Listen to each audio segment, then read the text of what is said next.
श्री गणेशाय नमः। श्री सीताराम चरण कमल में पावन राम कथा में आज हमारा प्रसंग है कि भगवान श्री राम वन जाने के लिए किस प्रकार से उत्सुक होकर और जाने लगे। तो आइए शुरू करते हैं। इससे पहले मैं आप लोगों से निवेदन करता हूँ कि जो चैनल पर पहली बार हैं आवश्यक रूप से चैनल को सब्सक्राइब करें और वीडियो को अंत तक जरूर देखें जिससे हमें पूरा लाभ मिल सके।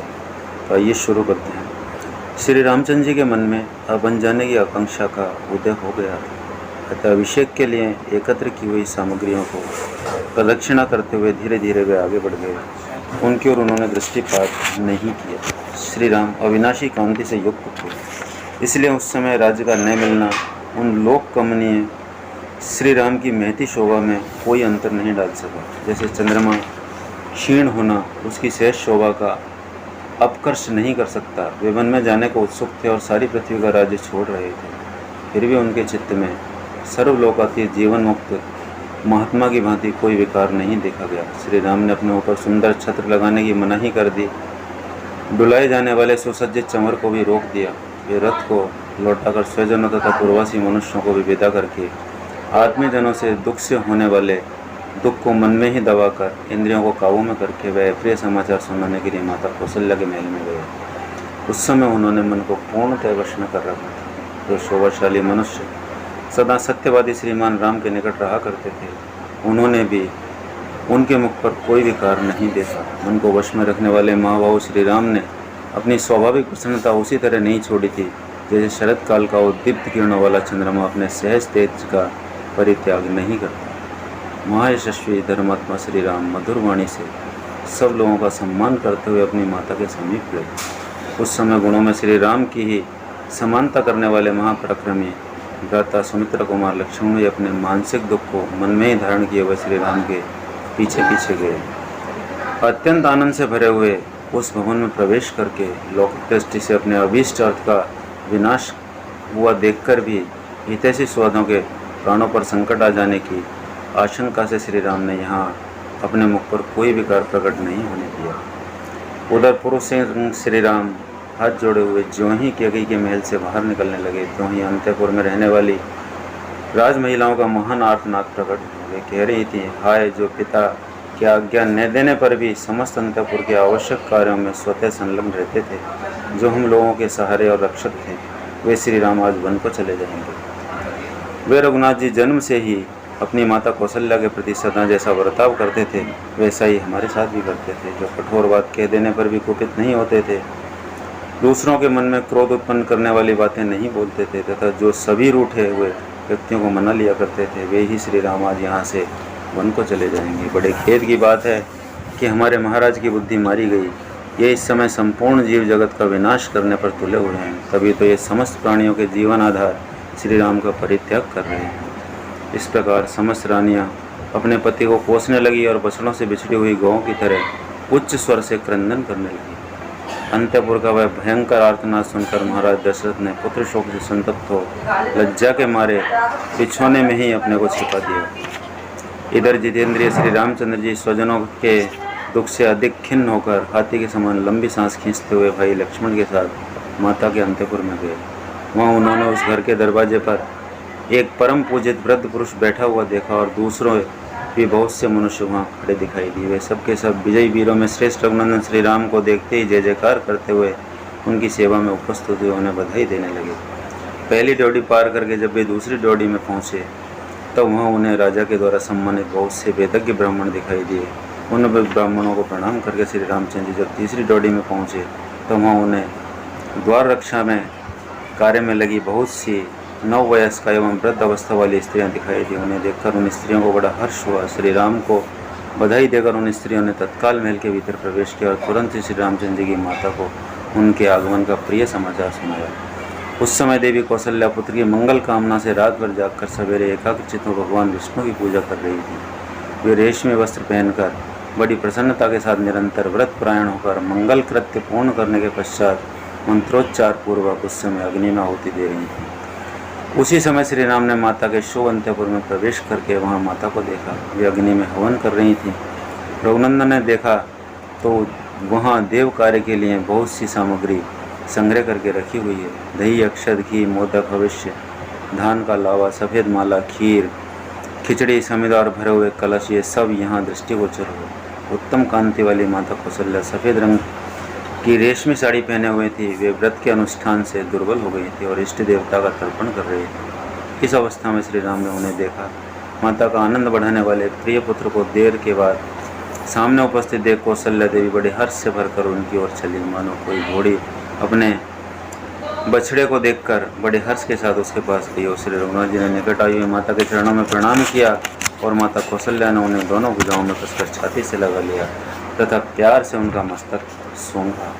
उस समय कौशल्या देवी ने अपने दुर्जय पुत्र श्री रामचंद्र जी से पुत्र स्नेहवश यह प्रिय एवं हितकर बात कही, बेटा तुम धर्मशील वृद्ध एवं महात्मा राजर्षियों के समान आयु कीर्ति और कुलोचित धर्म प्राप्त करो। रघुनंदन अब तुम जाकर अपने सत्यप्रति के पिता राजा का दर्शन करो। वे धर्मात्मा नरेश आज ही तुम्हारा युवराज के पद पर अभिषेक करेंगे। यह कहकर माता ने उन्हें बैठने के लिए आसन दिया और भोजन करने को कहा। भोजन के लिए निमंत्रित होकर श्री राम ने उस आसन का स्पर्श मात्र कर लिया। फिर वे अंजलि फैलाकर माता से कुछ कहने को उद्यत हुए। वे स्वभाव से ही विनयशील थे तथा माता के गौरव से भी उनके सामने नतमस्तक हो गए थे। उन्हें दंडकारण्य को प्रस्थान करना था, अतः वे उसके लिए आज्ञा लेने का उपक्रम करने लगे। उन्होंने कहा, देवी निश्चय ही तुम्हें मालूम नहीं है, तुम्हारे ऊपर महान भय उपस्थित हो गया है। इस समय मैं जो बात कहने जा रहा हूँ उसे सुनकर तुमको, सीता को और लक्ष्मण को भी दुख होगा, तथापि कहूँगा। अब तो मैं दंडकारण्य में जाऊँगा, अतः ऐसे बहुमूल्य आसन की मुझे क्या आवश्यकता है।